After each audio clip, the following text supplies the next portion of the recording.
Hey, I'm Christina from Sleep for Kindergarten, and I have another Kinder Chat available for you today. But this one is going to be geared more towards parents of incoming kindergarteners. I know as a kindergarten teacher that many parents are a little bit nervous about having their child enter kindergarten for the first time. So I am just here to tell you a couple quick, easy tips to help make the transition smoother for you and your child. The first one is simple. It is just prep. In the weeks leading up to kindergarten, you will want to start prepping your child on what to expect. You can have a countdown to the first day of school using a paper chain and talk about all the fun and exciting things that they will get to do this year. Also, you can talk about how they need to listen to their teacher, be kind to others, etc. But just by talking about kindergarten and prepping them, like you get to go have lunch with your friends and you'll have recess, you'll have specials, talk about your teacher, you'll get to learn this and that. It will just help them get really excited and prepared for kindergarten. If you don't share what they'll be doing, then they're going to be kind of surprised when they get into kindergarten and it is like a culture shock to them. So just definitely prep as much as you can, really talk it up with your students. So the first thing you need to remember is to prep your child for kindergarten. Okay, the second one is to practice. So my daughter actually started preschool at 3 years old and she had never attended any school or daycare before. So the week before she started, I made sure that she practiced a few skills. For example, she would have to walk up a flight of stairs with a backpack and a lunchbox. So I had her put the backpack on and the lunchbox full of things and walk up and down our stairs independently. You will want to do the same thing with your kindergartner. So here's a few ideas of things that you can practice with your child before they enter kindergarten. And your child may be more than capable to do all of these things, but a few will need help and reminders with each one. So it's best just to practice. The first one is bathroom. So going to the bathroom independently, you'd be surprised at how many students still need help going to the bathroom independently at 5 years old in kindergarten. And as teachers, we're not really allowed to help them go to the bathroom. So what you need to do is you need to make sure that your child can use the bathroom, they flush, they wipe the seat, they wash their hands, and most importantly, they shut the door. There's always that one student that leaves the door wide open for the whole world to see as they're going to the bathroom. So that definitely practice like typical bathroom procedures with your child, have them shut the door in your own household, and just make sure that they can do this by themselves. If your school requires that your child wears a belt with their pants, make sure that they can confidently take off the belt and put the belt back on. If you are sending your child to school in like a romper or something that's a little bit trickier to take off, make sure that they're able to take it off independently and put it back on.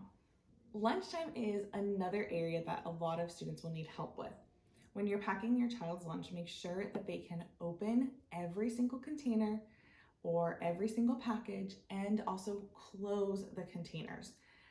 There's always a couple tricky things like cheese sticks or yogurt containers that are a little bit trickier to open for some kids. So make sure that if you are packing something like that, that you practice with your child ahead of time. There's not very many teachers that are on lunch duty, so your child might be have their hand in the air for a long time asking them to help them open a baggie. So just as you're packing the lunch, make sure that they're able to open the things in the lunchbox. I like to use those little bento boxes because they're really easy for kids to open, and then everything stays fresh and nothing gets messy inside the lunchbox. Also, make sure you remind your child that they will have to clean up after themselves. So maybe practice that at home, have them throw all of their scraps and wrappers into the trash can, put their lunchbox back together, making sure that nothing spills, because there's nothing worse than having your child come home with a big spill in their lunchbox. And the last area to practice is sitting on the carpet and listening to directions.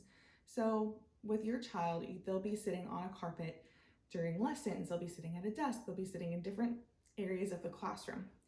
And it's really hard because a lot of kids like to fidget, which is fine. So I always showed them that they could sit crisscross applesauce, they could sit mermaid style, so that's just kind of their legs to the side. They could sit with their legs in front of them, but as long as their bottom was on the floor and they were not touching others. So just remind your child that they will be sitting, they're not supposed to touch other kids or mess with other kids. I know that that's something that's really easy you can practice with your child, like, oh, we're gonna sit on the carpet and I'm gonna read a story to you. We'll practice like we're in school. So make it like a game. Say that you're practicing for school so that they'll be the best student they can be, and it will be great.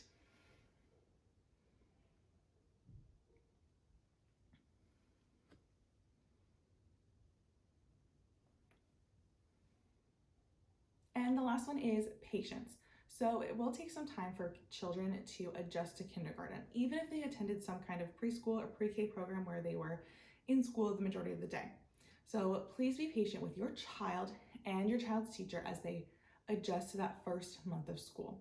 The first month is not very academic, but it's more settling in, getting used to routines, learning how to act in a classroom, building relationships with others. One year I had a parent requesting a conference with me the second week of school because she felt like her child wasn't being challenged enough. So I took the time to sit down with her to explain why the work he was bringing home seemed a little bit easy. Because kindergarten is all about adjusting and learning the routines the first 2 weeks of school. I don't teach anything new until about the third week of school, and then even then it might be review for some children. By using materials that students are already familiar with, we can focus on how to sit and listen during lessons, how to take turns during centers, and how to interact with the teacher and others throughout the day. So it is so important for that classroom community to be built the first few weeks. Your child will have all year to learn all the academics. They'll learn how to read and count and write sentences. They're going to learn so much in the year. So please just allow your child and your child's teacher a few weeks to kind of adjust to a kindergarten classroom. Also, if you notice that the teacher seems very strict the first few weeks, that's totally normal. As teachers, we need to establish the expectations in the classroom and set the routines and procedures so that we can have a smooth running year. By doing this at the beginning of the year, we can focus on academics the rest of the year. So you may be shocked if your child gets a note home saying that they were misbehaving in the classroom. Don't worry. That doesn't mean that they will get in trouble all year long. It's just the teacher setting those expectations on how to act in the classroom and building respect. Your kindergartner will do great. Just like any big life change, it's an adjustment and will take time. So you can check out this blog post below for even more tips on your child starting kindergarten.